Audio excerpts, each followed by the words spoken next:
ফের বউবাজারে ভেঙে পড়ল বাড়ি, তবে এবার আর মেট্রোর কাজের জন্য নয়। শ্রীনাথ দাস লেনে 200 বছর পুরনো বহুতল সংস্কারের সময় ভেঙে পড়ে মৃত্যু হলো এক শ্রমিকের। সম্প্রতি শতাব্দী প্রাচীন বহুতলটি মেরামতির কাজ শুরু হয়। রবিবার বেলা 11টা নাগাদ আচমকাই বাড়িটির একটি অংশ হুড়মুড়িয়ে ভেঙে পড়ে। ভগ্নদশায় থাকা বহুতলটিতে প্রায় কয়েকশো জন ভাড়া থাকতেন, এমনটাই দাবি স্থানীয়দের। যদিও যেই অংশে শ্রমিকরা কাজ করছিলেন, শুধু সেই অংশটি ভেঙে পড়ায় আরও বড় বিপদ থেকে রক্ষা পাওয়া গিয়েছে। তারা ছিল না, নিচে কেউ ছিল না, লেবাররাই ছিল তখন। লেবারই একজন আহত হয়েছে। কেমন কন্ডিশন দেখলেন? ঠিক আছে, হয়ে যাবে মনে হচ্ছে, আশা করা যায় ঠিক হয়ে যেতে পারে।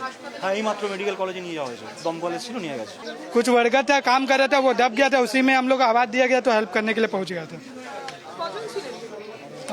বলতে পারবে না কতজন ছিল, একজন দেখেছিলাম দাবা ছিল, ওটাই বের করেছে। কর্মরত 5 শ্রমিকের ওপর ভেঙে পড়ে বাড়িটির ভগ্নাবশেষ। একজন শ্রমিক ধ্বংসস্তূপে বিপজ্জনকভাবে চাপা পড়ে যান। তাকে উদ্ধার করে হাসপাতালে নিয়ে গেলে সেখানে তার মৃত্যু হয়। মৃতের নাম আশুতোষ অধিকারী, তিনি ক্যানিংয়ের বাসিন্দা। বাড়িটি দেবোত্তর সম্পত্তি বলে জানা গিয়েছে। বহু পরিবার সেখানে ভাড়া থাকত। ভাড়াটেরাই পুরসভার থেকে কোনো রকমে অনুমতি না নিয়েই মেরামতির কাজ শুরু করেছিল বলে অভিযোগ। যে জানা যাচ্ছে যে কোনো রকমভাবে পুরসভার অনুমতি নেওয়া হয়নি, কারণ এই মুহূর্তে যেটা বারবারই হচ্ছে যে এই যে প্রায় 100 বছরের পুরনো বাড়ি, সেখানে কোনো রকমভাবে বিপজ্জনক বাড়ি হিসেবে চিহ্নিত করা হয়নি। যে এখানে কাউন্সিলর মারা গেছেন বহুদিন, মানে এক বছর হয়ে গেছে, তো এখনো পর্যন্ত কোনো কাউন্সিলর নেই। হ্যাঁ, তো সেই অর্থে কার কাছে কোনো পারমিশন নিয়েছে কি নেয়নি বা কি হয়েছে, কাজটা শুরু করেছিল ওটা আবার মেরামতি বা অন্য কিছু কাজ, তো সেই কাজটা এর আগেও হয়েছিল, যখন এর আগে একবার ভেঙেছিল। এবার তো সম্পত্তি তো ট্রাস্ট আছে, এরা দুজন আছে, এনারা দেখাশোনা করে। চুনসুরকির বিল্ডিং ওরা একটু রিপেয়ার করার জন্য চেষ্টা করেছিল, যার জন্য পুরো পড়ে গেছে। আপনাদের পারমিশন নিয়েছিল? না না না না না না, ওইটাই তো আমি চাইছি, আমাদের পারমিশন নাইনি। ঘটনাস্থল পরিদর্শনে এসেছিলেন চৌরঙ্গীর বিধায়ক নয়না বন্দ্যোপাধ্যায়। সিঁড়ির পোর্শনটা পুরো ভেঙে গেছে, it is now very dangerous.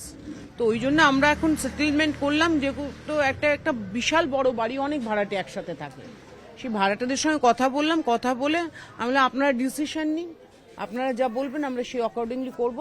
প্রশাসন আছে, কেএমসি সব লোকেরা এসছে, আজকে সানডে। যদিও বাড়ি ভাঙা হবে কিনা সেই সিদ্ধান্ত বাসিন্দাদের ওপরই ছেড়েছেন বিধায়ক। না না না, পুরো ভাঙা না, যে পোর্শনটা দেখুন, আমরা বাড়ি ভাঙতে পারি না। কাজটা হচ্ছে যে পোর্শনটা ভেঙেছে সেই পোর্শনটা এখন ভেঙে দেওয়া হচ্ছে, ভাঙা অংশটাকে ভেঙে দিতেই হবে। এরপর বাড়িটির ক্ষতিগ্রস্ত অংশটি পুরোপুরি ভেঙে ফেলার কাজ শুরু করে প্রশাসন। পুরনো বাড়ির স্থাপত্যের কথা মাথায় রেখে সঠিক পরিকল্পনা করে মেরামতির কাজে হাত দেওয়া উচিত ছিল বলে মত নির্মাণবিদ্যার অধ্যাপক পার্থপ্রতিম বিশ্বাসের। আজকের আমাদের এই আধুনিক বাড়ি বিম কলামের বাড়ি নয়, এই বাড়িগুলো মূলত চুন সুরকি ইটের দেওয়ালের বাড়ি, সেখানে দেওয়ালগুলো মূলত ভারবাহী স্তম্ভ। ফলে এরকম পুরনো বাড়ি যখন মেরামত করতে হয় তখন বিশেষ সতর্কতার প্রয়োজন হয়, কারণ এই বাড়িগুলোর দেওয়ালের ভারবাহী অংশ যদি কোনো কারণের জন্য সেখানে ধসে যায়, তাহলে বাড়ির একটা বিস্তীর্ণ অঞ্চল জুড়ে সেই ধস নেমে আসতে পারে। ঠেলা বাড়ি নিয়ে বিতর্কের রেশ কাটতে না কাটতেই খাস কলকাতায় আবারও বাড়ি ভেঙে পড়ায় নতুন করে প্রশ্নের মুখে পড়েছে পুরসভা ও প্রশাসন। গার্ডেন রিচে নির্মীয়মান বহুতল হোক বা বউবাজারের পুরনো বাড়ি, কলকাতায় মূর্তিমান বিভীষিকা হয়ে দাঁড়িয়েছে বহুতল। প্রশাসন ও পুরসভার নজরদারি নিয়ে বারবার উঠছে প্রশ্ন। Bureau report, NKTV Bangla.